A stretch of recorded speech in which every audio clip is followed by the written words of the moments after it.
This is our visit to the Valley of the Kings near Luxor, Egypt.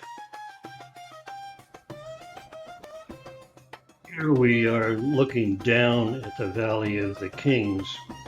The lower photo is of a display model of the various tubes descending below ground level. Some of them are much deeper than others. It appears that construction began when one became king, and construction continued during the life of the king. Thus, some of them are more extensive than others. At any given time, the park has 3 of the tombs open for visitors, so we were able to visit 3 of the tombs. The mountain Al-Quern dominates the valley. Our tour guide gave us a possible explanation of why this became the burial site of the kings. First, the pyramids were obvious targets for tomb raiders. Second, Al-Quern has a pyramid-shaped appearance. And third, this isolated position provided less access and could be guarded by tomb police. Unfortunately, almost all the tombs were opened and robbed in antiquity.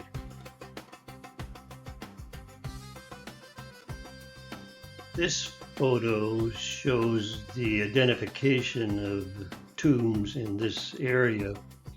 We were able to visit KV8 and KV16. I've circled also KV62, which is Tutankhamun's tomb. We also visited KV6 that is not shown on this photo.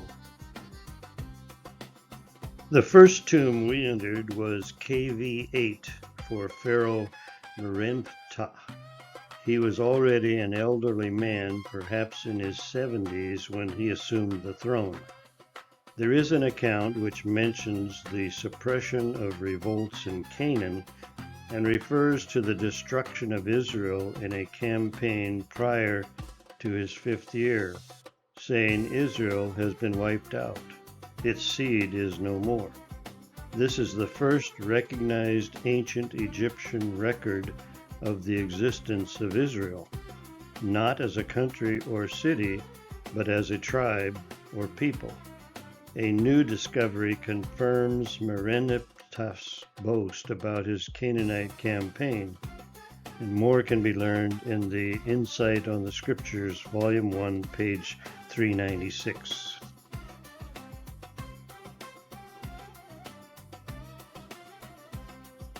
The first tomb we entered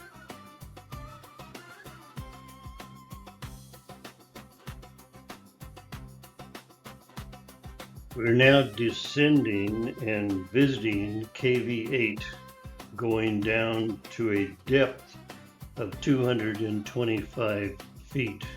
Notice the inscriptions on the walls.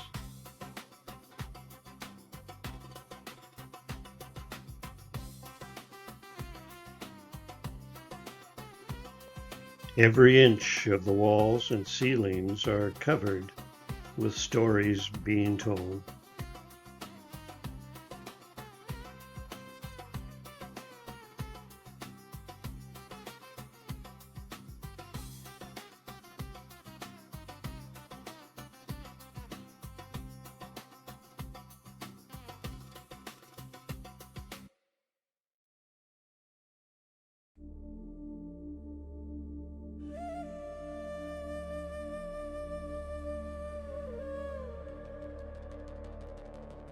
And now we return to the surface.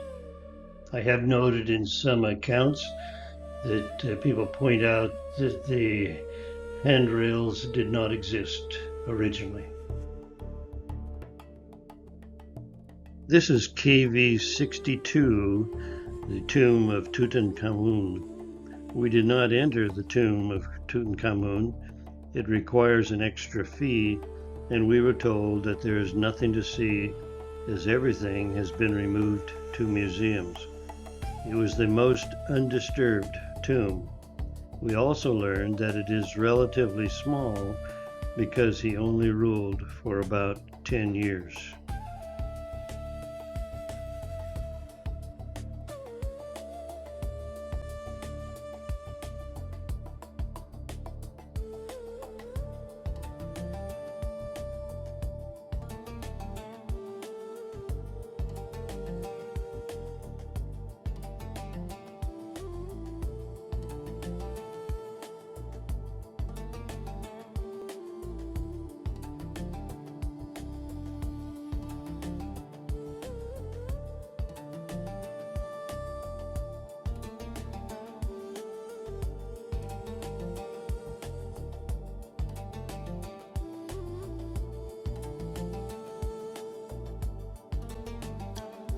KV-16, the tomb of Menfitiri Ramesses I, who ruled for a short time of about 2 years.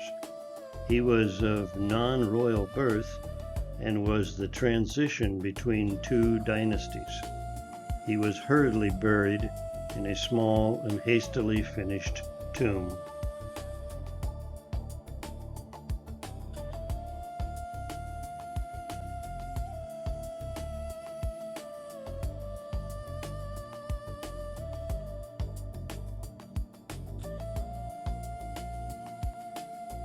Every inch of the walls and ceilings are covered with stories being told.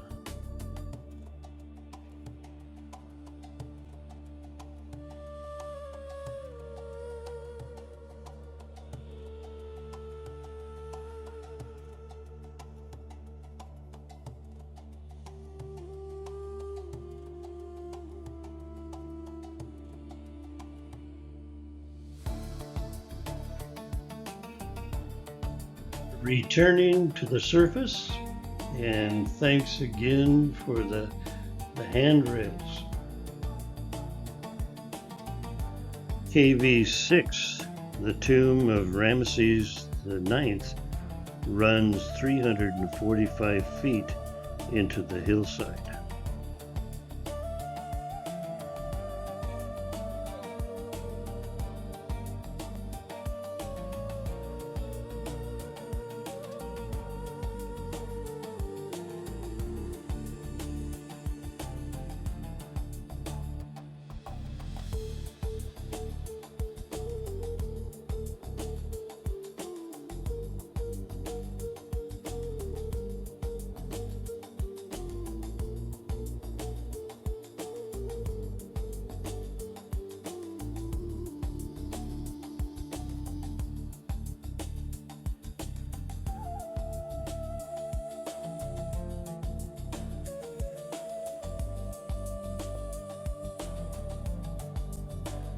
After reviewing what we saw in the Valley of the Kings, I felt that I needed some way to summarize the information. I think the following tells what we need to know, quoted entirely from Insight on the Scriptures, Volume 1, page 691, under the heading Beliefs About the Dead. Strikingly prominent in Egyptian religion was the concern for the dead and the preoccupation with ensuring one's welfare and happiness after the change of death. The belief in reincarnation or the transmigration of the soul was an all-pervading doctrine. The soul was believed to be immortal.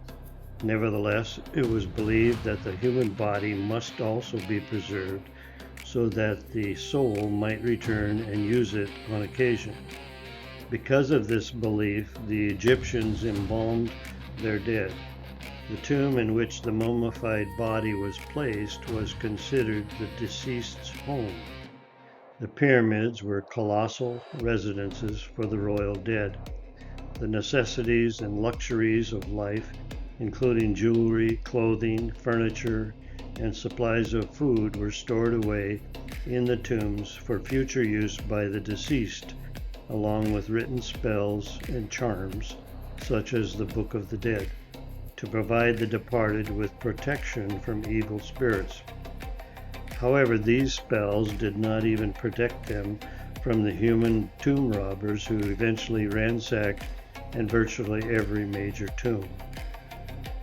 While the bodies of Jacob and Joseph were embalmed, in Jacob's case, this was doubtless largely for the purpose of preservation until his body could be transferred to a burial place in the Promised Land as an expression of their faith.